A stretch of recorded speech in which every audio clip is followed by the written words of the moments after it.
Hey guys, ഇന്ന് നമ്മൾ ഉണ്ടാക്കാൻ പോകുന്നത് ബട്ടർ എഗ് കറിയാണ് കേട്ടോ. വെറുതെ റീൽസ് കൊണ്ടിരുന്നപ്പോൾ നമ്മുടെ നാസ് ബേക്കേഴ്സിൻ്റെ ഒരു വീഡിയോ കണ്ടു. സോ ഞാൻ വിചാരിച്ച് ഇന്ന് ബട്ടർ എഗ് കറി ഉണ്ടാക്കാമെന്ന്. ഇതുണ്ടാക്കാൻ ഭയങ്കര സിമ്പിളാണ്. ആകെ വേണ്ടത് ഒനിയൻ, മുട്ട, തക്കാളി, ചുവന്നമുളക്, ഇഞ്ചി, വെളുത്തുള്ളി. ഇത്രയും ഉണ്ടായാൽ മതി. പിന്നെ കാഷ്നട്ടും കൂടി വേണം. അത് എൻ്റെ കയ്യിൽ ഉണ്ടായിരുന്നില്ല. ഇത് ഈ കറീൻ്റെ കൂടെ കൂട്ടാൻ വേണ്ടിയിട്ട് നല്ല മടക്ക് ചപ്പാത്തിയും ഉമ്മ സൈഡിൽ നിന്ന് ആക്കുന്നുണ്ട്. ഫസ്റ്റ് ഒരു ആവിത്തട്ട് എടുക്കുക. അതിനടിയിൽ മുട്ട വേവിക്കാൻ വെക്കുക. മേലെ നമ്മൾ ഈ ഇൻഗ്രീഡിയൻസ് ഒക്കെ വേവിക്കാൻ വെക്കുക. നിങ്ങൾക്ക് വേണമെങ്കിൽ ഇത് ഇഡ്ഡലി തട്ടിലും ഉണ്ടാക്കാം കേട്ടോ. ഇനി ഇതൊക്കെ വേവിക്കാൻ വേണ്ടിയിട്ട് ഒരു 10 or 15 മിനിറ്റ്സ് മതി. മുട്ട എപ്പോഴാണോ വേവുക അപ്പം തന്നെ നിങ്ങൾക്ക് മേലത്തെ സാധനങ്ങൾ ഒക്കെ എടുക്കാം കേട്ടോ. ഇതാ ഇപ്പം എല്ലാം വെന്ത് കിട്ടിയിട്ടുണ്ട്. ഇനി ഇതിൻ്റെ ഈ തക്കാളിൻ്റെ തൊലി മാത്രം ഒന്ന് കളഞ്ഞെടുക്കണം. തൊലി കളഞ്ഞാലേ നമുക്ക് മിക്സിയിൽ ഇടാൻ പറ്റുള്ളൂ. സോ തൊലി കളയാൻ വേണ്ടിയിട്ട് ഫാനിൻ്റെ ചുവട്ടിൽ ഞാൻ അത് വെച്ചിട്ടുണ്ട്. അതിൻ്റെ മണടിച്ചിട്ട് ഇതിൻ്റെ പൂച്ച വരെ വന്നിട്ടുണ്ട്. അങ്ങനെ തൊലിയൊക്കെ കളഞ്ഞെടുത്തിട്ടുണ്ട്.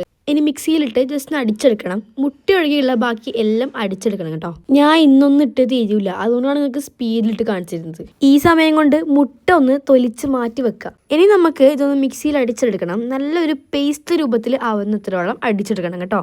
ഞാൻ ഇതിൽ കാണിച്ചു തരുന്ന അത്രയും ഒരു കൺസിസ്റ്റൻസിയാണ് നമുക്കിത് വേണ്ടത്.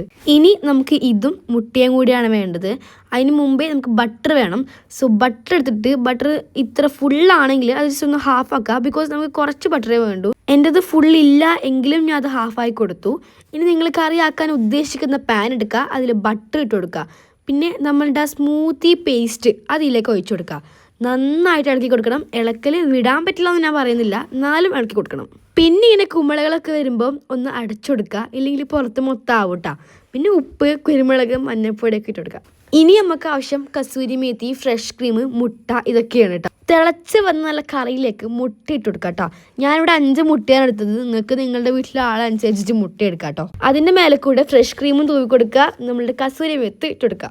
ഈ പരിപാടികളൊക്കെ ചെയ്ത് കഴിഞ്ഞിട്ട് അടച്ചിട്ട് ഒരു 2 മിനിറ്റ് കുക്ക് ചെയ്തിട്ട് സെർവ് ചെയ്യാം. അതിട്ട് തുറക്കുമ്പോൾ നല്ല മണമാണ് എൻ്റെ മക്കളെ.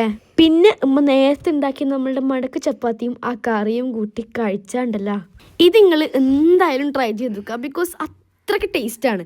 ഞാൻ 2 or 3 ചപ്പാത്തി എങ്ങാണ്ട് കഴിച്ചിട്ടുണ്ടായിരുന്നു. സാധാരണ ഒരു ചപ്പാത്തി കഴിക്കുന്ന ആളാണ് ഞാൻ.